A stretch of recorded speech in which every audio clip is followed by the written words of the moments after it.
Olá, muito boa tarde. Apresentar o contexto cultural e histórico em que foram escritos textos da Bíblia, a proposta que lhe fazemos ao longo dos próximos minutos, analisando as leituras lidas nas Eucaristias deste domingo, que encerram um ciclo litúrgico. Contamos para isso com a presença do Padre Armindo Vaz, professor de Sagrada Escritura da Universidade Católica Portuguesa, e Frei José Nunes, professor de Teologia na mesma universidade.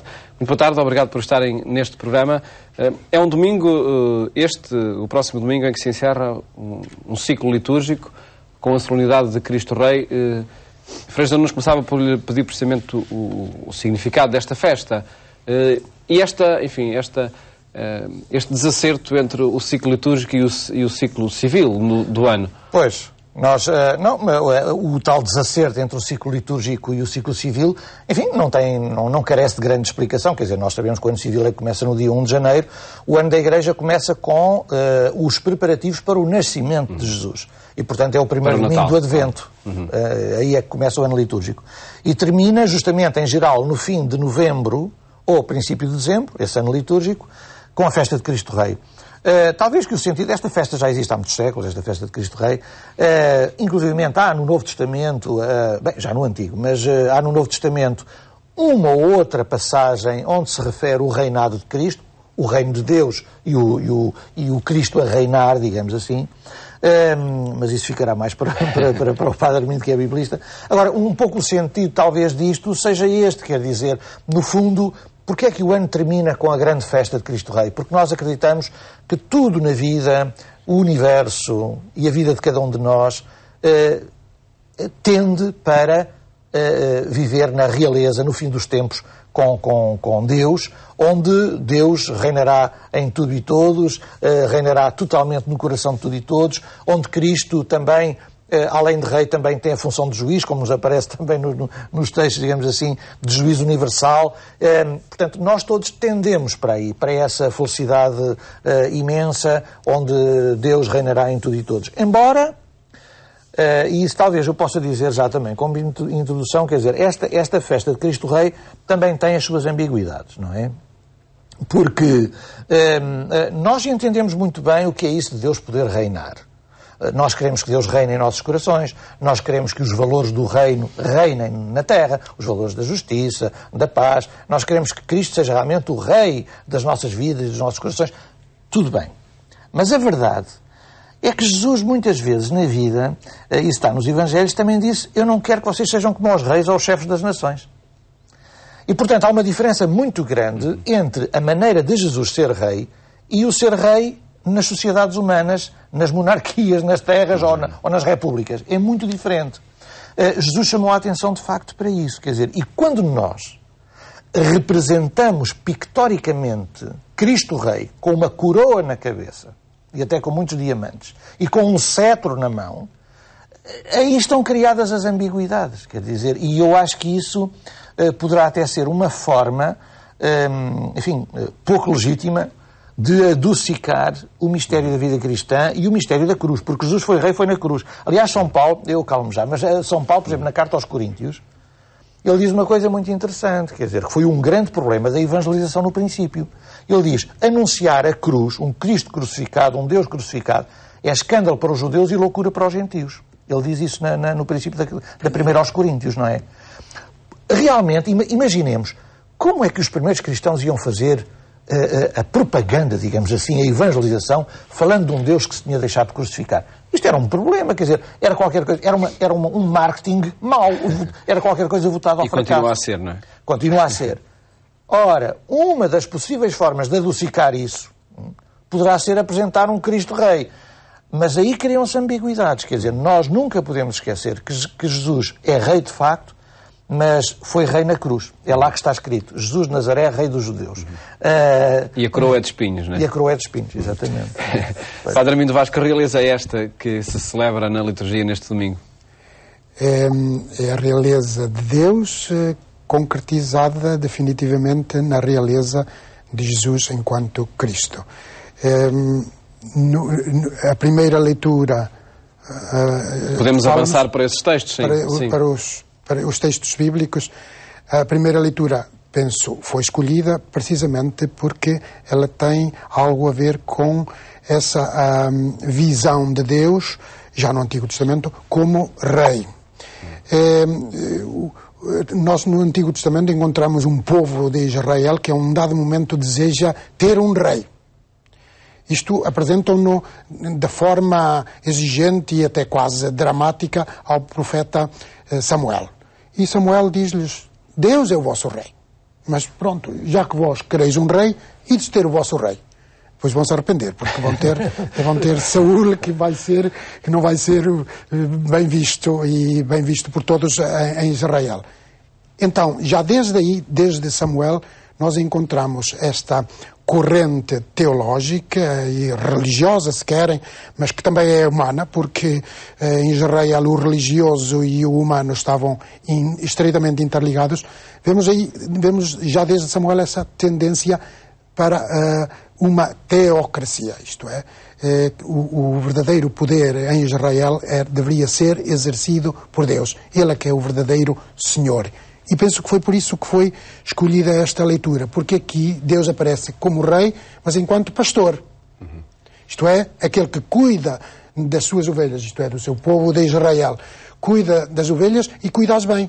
Este texto de Ezequiel, o sacerdote e profeta Ezequiel, é um texto que se situa bem no exílio. Ele está em Babilónia e sabe muito bem que a partir do ano 587 a.C., quando Israel foi definitivamente para o exílio, houve muita gente, dirigentes, governantes, religiosos e políticos que se aproveitaram da crise para abusar do povo.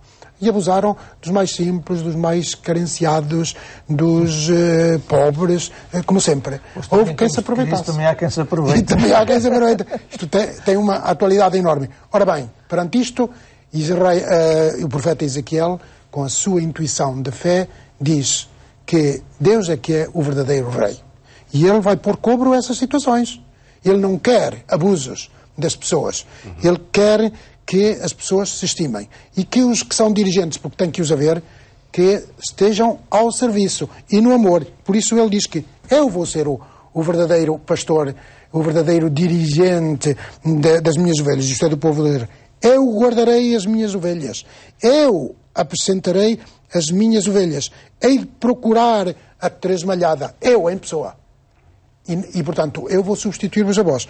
E depois o texto termina, este trecho termina dizendo: hei de fazer justiça entre ovelhas e ovelhas, entre carneiros e cabritos. Hei de fazer justiça. Esta justiça não é uma justiça reivindicativa, condenadora, é uma justiça salvífica. É uma justiça que salva. Isto é a fidelidade de Deus a si próprio, segundo a qual ele salva o povo de Israel dentro do contexto da aliança com ele. E assim, esta última frase lança-nos já a ponte para o Evangelho. Fazer justiça entre ovelhas e ovelhas, entre carneiros e cabritos, são os que aparecerão no Evangelho. Já veremos então que juízo é esse e que justiça é essa que depois se fará. Distingue ovelhas e cabritos. Exatamente. Antes, Frei José Nunes, este texto, e apresentando esta imagem do bom pastor e daquele que vai à procura da perdida, da tresmalhada, ajuda a corrigir essas ambiguidades que falava acerca da realeza de Cristo. Sem dúvida. Porque é muito diferente termos um rei cheio de poder e despótico comparando com um bom pastor. Quer dizer, um pastor que é bom é aquele, como diz o texto, e como depois Jesus vai também usar nos Evangelhos, sobretudo no capítulo 10 de São João, não é?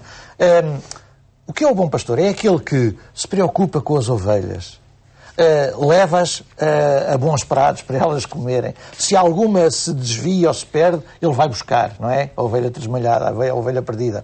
É alguém que se preocupa se alguma delas está ferida, toma conta delas. Então, Deus é realmente um rei para nós, como um bom pastor, quer dizer, não como alguém que incute medo, como alguém que é todo poderoso e impõe medo aos seus súbditos e obriga a trabalhos forçados ou de escravos. Não. É como alguém que nos serve. O bom pastor está ao serviço das ovelhas. O bom pastor trabalha pelas ovelhas. E assim é Deus. E, portanto, com esta imagem, temos perfeitamente corrigida alguma imagem menos apropriada que a ideia de rei poderia trazer. E isto serve, desculpe já agora, serve para nós aplicarmos a nós próprios, aos pais de família. Têm que ser bons pastores e não reis despóticos para os filhos. Para os presidentes das comunidades cristãs. Os párocos também têm que ser bons pastores e não reis despóticos. Para os chefes das nações, têm que ser bons pastores e não reis despóticos. Isto é muito, muito atual e tem muito a ver com a vida de cada um de nós, não é? É a via da felicidade própria e da comunidade toda, não é? Pois, exatamente. Nesta análise que fazemos, e em cada sexta-feira fazemos sempre, neste programa Eclésia Análise aos textos da Bíblia, passamos então ao texto do Evangelho. Professor Armindo Vaz, onde aí se retoma de facto essa frase com que terminou a primeira leitura: quando vier o homem na sua glória, quando o Filho do Homem vier na sua glória, e avança, colocará as ovelhas à sua direita e os cabritos à sua esquerda. E porquê esta distinção e qual é, enfim, quando vier? Esta circunstância temporal remete-nos para quê? Suponho que para muitos cristãos, mas também não cristãos, este texto deve ser impressionante e talvez até surpreendente. Porque quando Jesus nos pede ao longo de todo o Evangelho que sejamos unidos e que procuremos formar uma fraternidade universal, ele aparece aqui agora a separar uns dos outros. Por outro lado, quando Jesus aparece ao longo de todo o Evangelho a amar as pessoas, a exortar-nos para amar as pessoas, não julgar, não condenar, ele aparece aqui a dizer afastai-vos de mim, malditos, para o fogo eterno, concluindo o texto com esta frase rotunda: estes irão para o suplício eterno e os justos para a vida eterna. Parece haver aqui uma distinção, uma divisão.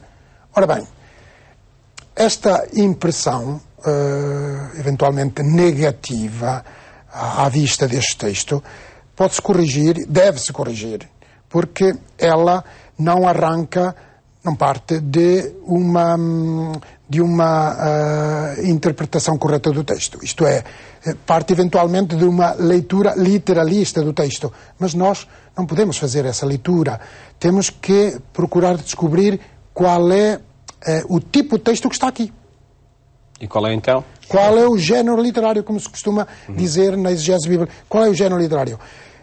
Costumam dizer que é uma parábola, provavelmente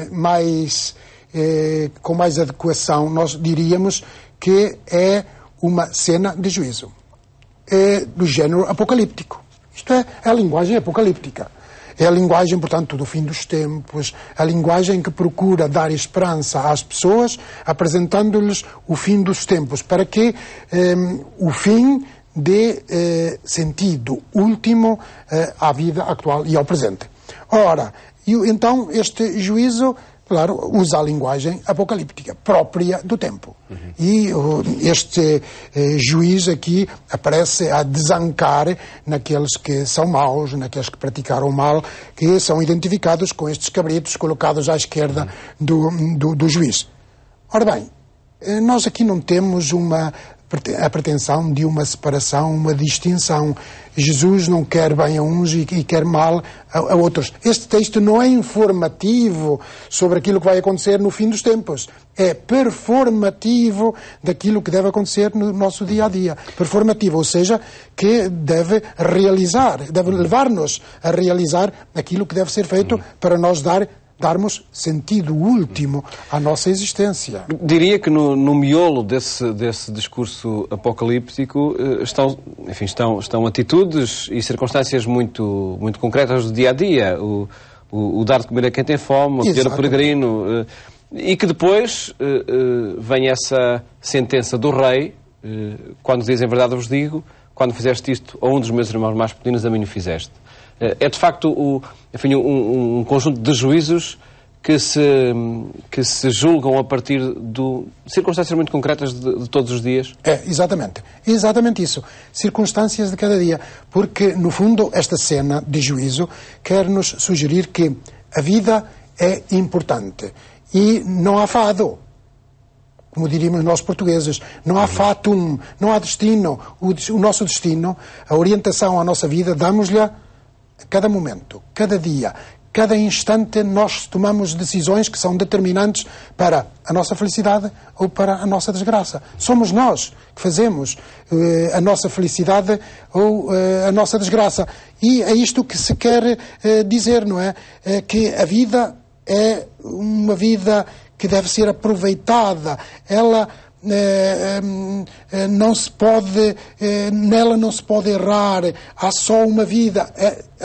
Tudo aquilo que fazemos é definitivo, não podemos voltar atrás. Portanto, há que aproveitar bem. Este texto, portanto, não informa, este texto apela, provoca, isto é, apela aos nossos sentimentos, às nossas emoções, dizendo que nós devemos envolver-nos na nossa história e também devemos sentir-nos responsáveis por aquilo que fazemos, porque tudo aquilo que fazemos é importante para aquilo que deve ser a nossa felicidade. O nosso fim, quero sugerir isto, porque fala muito do fim, até é colocado no último domingo do ano. O nosso fim é decidido por nós a cada minuto. Como diria São João da Cruz, na tarde da vida sereis julgados no amor, sereis examinados no amor.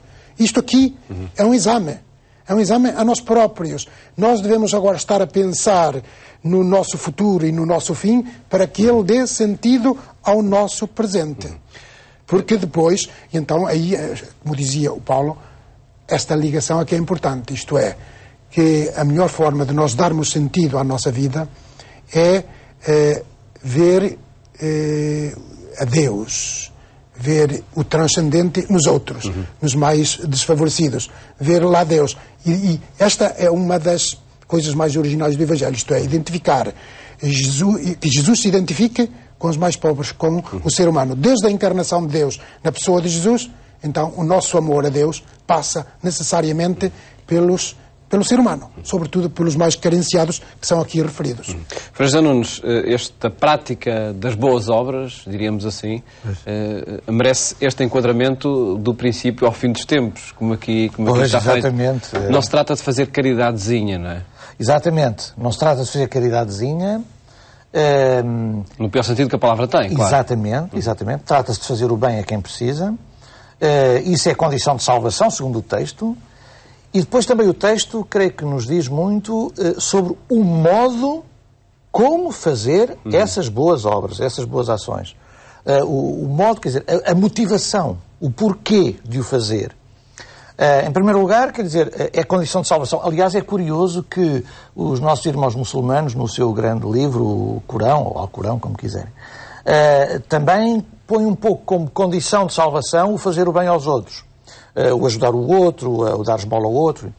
Aqui diz-se, a vontade de Deus para que nós nos salvemos é que a gente faça bem a quem tem fome, a quem está na prisão, a quem está despido e nu, a quem tem sede, que a gente se ponha ao serviço dos mais fracos, não é?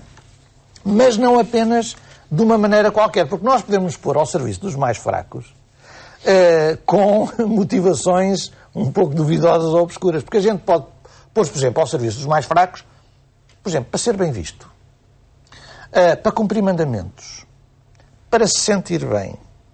Há muitas motivações, quer dizer, para a gente poder fazer o bem aos outros. Ora, o texto é muito claro. Nós somos chamados a fazer bem aos outros, não é porque a gente conheça Jesus, é porque alguns dos que fizeram o bem, dizem, Senhor, mas quando é que a gente te viu? A gente nem te viu. Não foi por motivações religiosas, não foi para cumprir mandamentos, não foi para ganhar o céu, não. Foi porque havia pessoas que precisavam. Então, esse é o único critério. Há pessoas que precisam da nossa solidariedade, da nossa ajuda. E a gente deve fazer o bem porque as pessoas precisam. Não é para ganharmos o céu, não é para cumprirmos mandamentos, não é para sermos bem vistos, não é para nada dessas motivações. É porque há outros que precisam. Ora, isto é maravilhoso, quer dizer, viver com este espírito. E é por isso que nós aqui nos aproximamos também dos não crentes ou dos crentes de outras religiões. Quer dizer, toda a pessoa que realmente é movida na sua vida para fazer o bem aos que necessitam, esse certamente está a cumprir, mesmo sem o saber, está a cumprir a vontade de Deus. É essa a vontade de Deus, é isso que Deus quer que a gente faça, até para nos sentirmos salvos e sermos salvos, quer dizer. E já temos muito pouco tempo para analisar a segunda leitura que se escuta neste domingo, professor Armindo Vaz, a primeira carta aos Coríntios, no capítulo 15, Que soberania é esta, onde todas as coisas se submetem a Deus? A melhor forma de Jesus nos aparecer como Rei é dominar o nosso maior inimigo. Qual é o nosso maior inimigo? Diz o texto, é a morte. É assim que ele aparece como o Senhor da vida e aquele que é capaz de vencer a morte, com a sua ressurreição e dando-nos também a nós, ou seja, constituindo-os assim também como fundamento e suporte da nossa própria ressurreição. O texto é muito interessante porque eu penso que está aqui do mais sublime da teologia e da espiritualidade de São Paulo. Ele diz que uma vez que a morte veio por um homem, também por um homem veio a ressurreição dos mortos.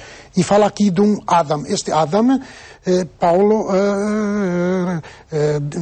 fala dele em hebraico.